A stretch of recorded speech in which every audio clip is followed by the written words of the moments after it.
وَإِذْ نَجَّيْنَاكُمْ مِنْ آلِ فِرْعَوْنَ يَسُومُونَكُمْ سُوءَ الْعَذَابِ، یاد کرو جب ہم نے تمہیں فرعون سے نجات بخشی اور تمہیں وہ بری مار دیتے تھے۔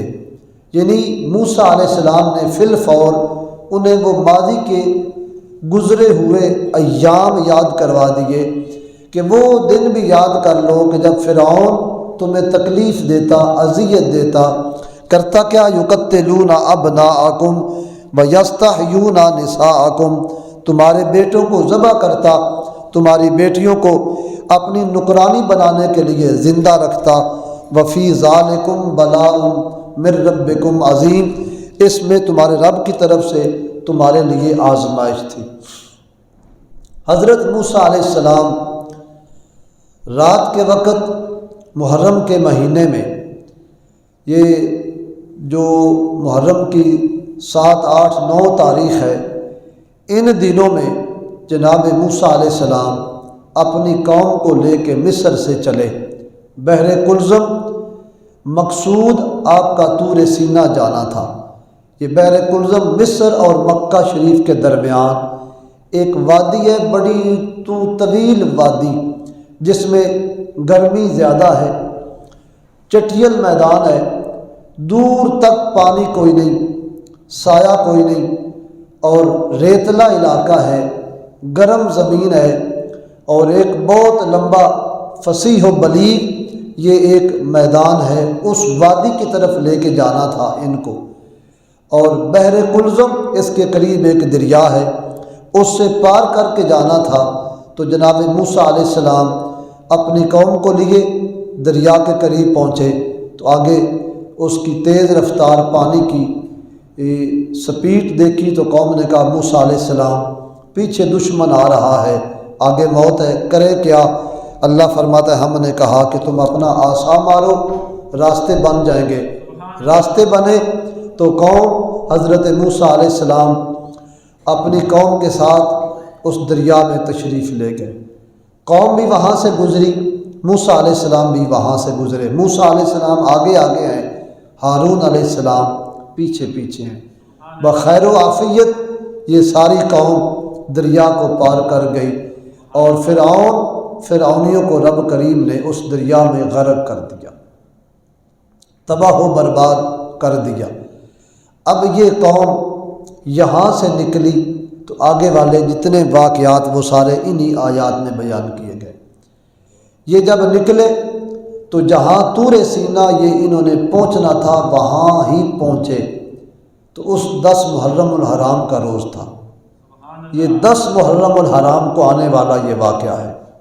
9 سے یا 8 کو چلے، سفر کیا، پھر آگے وہاں جب پہنچے تو 10 محرم الحرام یہ طوفان نوح اور موسیٰ علیہ السلام کی قوم کو اس دریا میں خیر و عافیت سے باہر نکالا گیا اور فرعونیوں کو غرق کیا گیا۔ تو 10 محرم الحرام یہ وہاں پہنچے تو وہاں قیام پذیر ہوئے۔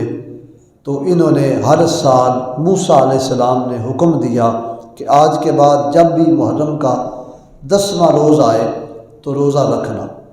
وہ قوم اس دن سے مسلسل رسالت مآب حضور جان عالم صلی اللہ تعالیٰ علیہ وسلم کے زمانہ پاک تک 10 محرم کا روزہ رکھ رہی تھی۔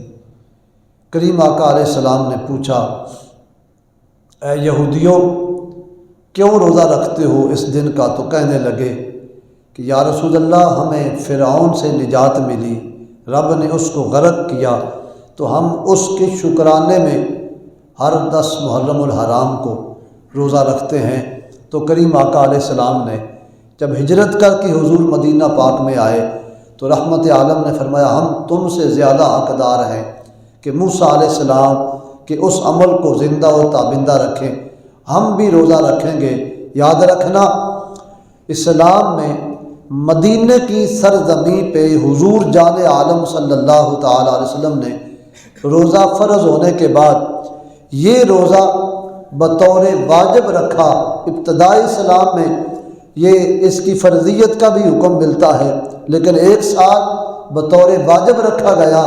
اگلا سال آیا تو رحمت عالم نے اس کے واجب ہونے کو منسوخ فرما دیا، فرمایا آئندہ ہر سال جو بھی روزہ رکھے گا ثواب پائے گا اور نہ رکھے گا تو گناہ نہیں ہوگا۔ اب 10 محرم الحرام کا روزہ ہمارے لیے مستحب کا درجہ رکھتا، سنت غیر مؤکدہ۔ علماء نے اس کی تقسیم کرتے ہوئے لکھا ہے کہ یہ سنت مؤکدہ نہیں، جس طرح ظہر یا جمعے کی سنتیں ہیں، یہ غیر مؤکدہ عصر یا عشاء کی سنتوں جیسا اس کا حکم ہے۔ اور ابتدا 1 سال صرف یہ روزہ بطور واجب کے رکھا گیا۔ حضرت موسیٰ علیہ السلام اپنی قوم کو وہاں سے لے کے نکلے تو قوم نے سوال کر لیا، وجاوزنا ببنی اسرائیل البحر فاتوا علی قوم یعکفون علی اصنام لہم۔ اللہ فرماتا ہے ہم نے ان کو پار اتارا، یعنی بخیر و عافیت دریا سے پار نکلے تو جو ہی آگے بستی کی طرف بڑھے تو وہاں دیکھا ایک قوم وہ بتوں کی پوجا کر رہی ہے۔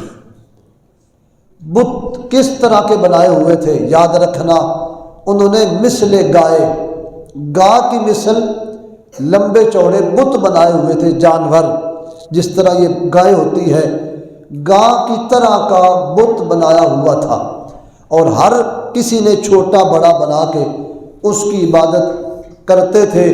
تو اس قوم نے، جن میں وہ لوگ جو نو مسلم تھے، جنہیں ابھی اسلام موسیٰ علیہ السلام کے دین کی تعلیمات نہیں پہنچی تھی، وہ سمجھے کہ شاید انہی الہ کی عبادت کی جاتی ہے، تو قوم نے سوال کیا۔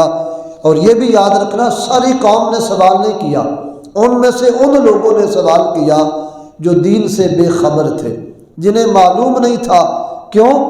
اگر ان کے اس فعل پہ سرزنش ہوتی یا اللہ تعالیٰ کی طرف سے کوئی وعید آتی تو پھر قرآن شریف بیان کرتا، جب کہ موسیٰ علیہ السلام نے بھی کوئی وعید یا ان کے لیے کوئی سخت جملہ ارشاد نہیں فرمایا، بلکہ ایک مثال ان کے سامنے رکھ دی کہ یہ تمہارا وہی حال ہے کہ جو بے وقوفوں والی بات ہوتی ہے، عقل والے ایسی بات نہیں کرتے۔ کیوں کہ عبادت کا مستحق وہی ذات ہے جو الہ واحدہ ہے، واحد اکیلا الہ ہے۔ اور یاد رکھو کہ وہ اللہ جس کی عبادت کی جائے اس کی شان یہ ہے، عبادت کرنے والا اس کے سامنے انتہائی عاجزی کا اظہار کرے۔ پھر فرمایا کہ عاجزی کا اظہار صرف اسی ذات کے لیے ہی جائز ہے جس کی انتہا کی نعمتیں ہوں۔